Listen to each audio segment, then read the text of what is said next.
ये युवा कितना खेलते हैं। महिला अपने प्रेमी के कंधे पर उलटी खड़ी है और उल्टी गिनती के साथ उसकी स्कर्ट को एक झटके में उठा दिया जाता है। आसपास के लोग बेहद उत्साहित हो जाते हैं। वे सच या हिम्मत खेल रहे हैं। साथ साथ शराब की बोतल घूमी। इस बार बारी आई एक शर्मीले छोटे लड़के की, क्योंकि वह बहुत डरपोक था। उसने सच बोलने को चुना। छुईमुई आगे आई और शरारती अंदाज में पूछा, तुम यहाँ किसके साथ बिना भावनाओं की एक छोटी हरकत करना चाहोगे? लेकिन किसे पता था कि यह लड़का बेवकूफ निकलेगा। उसने सीधे इकलौती लड़की को चुना जिसका बॉयफ्रेंड था, जो छोटी में ही थी। इस कदम से कर्ली तुरंत गुस्से में आ गया और उसने आगे बढ़कर सीधे उसे मुक्का मारा, ये जाने बगैर कि इसी कदम से वो खुद को मौत के गहरे गड्ढे में गिरा देगा। 2 दिन बाद कुछ लोग पार्टी में शामिल होने के लिए छोटे शोए का निमंत्रण प्राप्त करते हैं। जब वे गंतव्य पर पहुंचते हैं तो 5000 वर्ग मीटर के इस बड़े घर को देखकर ही छोटे शोए के घर की ताकत का पता चलता है। तभी मैनेजर कार चलाते हुए आता है और सबको बताता है कि पार्टी पीछे पहाड़ के जंगल में होगी और वहाँ केवल पैदल चलकर ही जाना होगा। जल्दी ही वे एक झोपड़ी पर पहुंचे, लेकिन स्वागत के लिए आने वाला व्यक्ति छोटा शोए नहीं था, बल्कि उसका भाई दाशन था। उसने कुछ लोगों को बताया कि विमान की देरी के कारण छोटा शोए अभी तक वापस नहीं आ पाया है, लेकिन पार्टी जारी रहेगी। ये कहकर उसने योंगा जीजू मेहमानी की। कुछ लोग तो बस खाने पीने का मजा लेने आए थे। छोटा शोए के होने या ना होने से कोई फर्क नहीं पड़ता था, मगर केवल शराब पीने में मजा नहीं आता था, इसलिए उन्होंने सच या साहस खेलना शुरू कर दिया। पिछली कुछ बारी तक सब कुछ ठीक चल रहा था, लेकिन जब चौथी बारी आई तो दाशान ने खुद बोतल अपने ऊपर कर ली। उसने सच चुना।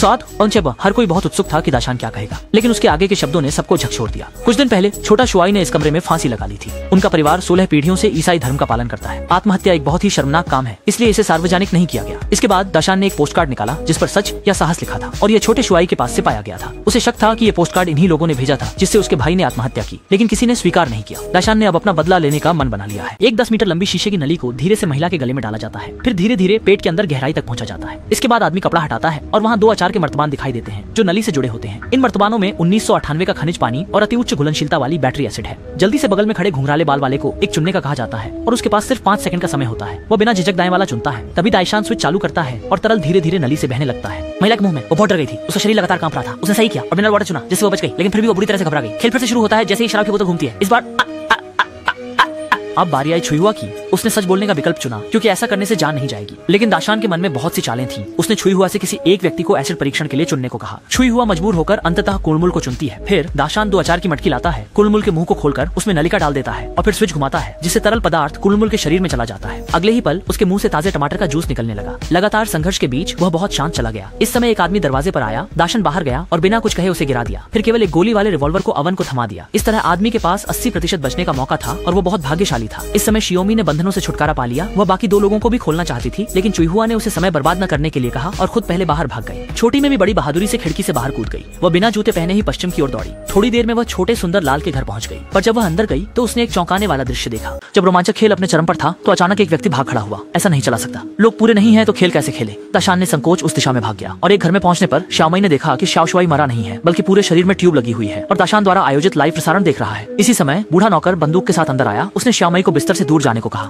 असल में जब शाओशुआई ने आत्महत्या की तो बूढ़े नौकर ने समय पर देखा और बचा लिया, लेकिन फांसी के दौरान मस्तिष्क में रक्तापूर्ति की कमी से छोटा शुई पूरी तरह से लकवाग्रस्त हो गया और छोटी मई बहुत डर गई और तेजी से बिस्तर के नीचे चली गई। दूसरी ओर जाकर छोटे शुई को बंधक बना लिया। बूढ़ा नौकरशाह पहले तो झुकना नहीं चाहता था, जब तक कि तेज चाकू ने छोटे शुई की गर्दन को नहीं चीर दिया। तब जाकर उसने हाथ में पकड़ी बंदूक नीचे रख दी और बाहर चला गया। और छोटी मई ने यह देखा कि स्थिति सुरक्षित है तो उसने जल्दी से जमीन पर पड़ी बंदूक उठाई और दरवाजे की ओर सतर्क होकर चल दी। अचानक पुराना बटलर अंदर आ गया और दोनों के संघर्ष के दौरान शाओमी ने गलती से फायर बटन दबा दिया और बटलर तब उत्तर पश्चिम की ओर चला गया। दाशान ने हवा की आवाज सुनी और तुरंत आया। उसने शाओमी को खींचकर शाओशुआई के सामने लाया और बिना हिचकिचाए उसकी गर्दन मरोड़ दी। और इसी समय कमरे में कुछ लोग आपस में झगड़ पड़े। हाथापाई के दौरान छुईहुआ ने इस मौके का फायदा उठाकर अपने को आजाद कर लिया और फिर एवे को हल्के से धक्का दिया, लेकिन वह जमीन पर पड़े तेज चाकू पर जा गिरा। एवे की वही मौत हो गई। छुईहुआ ने जल्दी से खुद को खोल दिया। पॉल की रस्सी। जैसे ही दोनों जाने वाले थे, दाशान अपने छोटे भाई शाओशुआई को लेकर आया। छुईहुआ ने बिना कुछ कहे गोली चला दी। दाशान के कंधे पर गोली लग गई और वह नीचे गिर गया। इस अवसर का फायदा उठाकर छुईहुआ ने एसिड उठाया। बोतल को उठाकर उन्होंने उसे दाशान के सामने तोड़ दिया और दाशान दर्द से चिल्लाने लगे। इसके बाद छुईहुआ ने सच्चाई बताई। असल में जो चीज शाओशुआई को तोड़ गई वो पोस्ट कार्ड नहीं था, बल्कि तब छुईहुआ को पता चला कि वह एक अमीर परिवार से है। इसके बाद उसने शाओशुआई को शारीरिक संबंध के लिए बहकाया और इसका वीडियो भी बना लिया ताकि वह शाओशुआई को धमकाकर उसके पिता को बचा सके, जो कि आर्थिक संकट में थे। लेकिन नहीं सोचा था कि छोटा शू फंस जाएगा। इतना कहकर उसका वीडियो देखना क्यों रूह भरा था। उसकी छोटी उंगली अचानक से हिलने लगी। धमाके की आवाज के साथ ये अमानवीय खेल भी खत्म हो गया।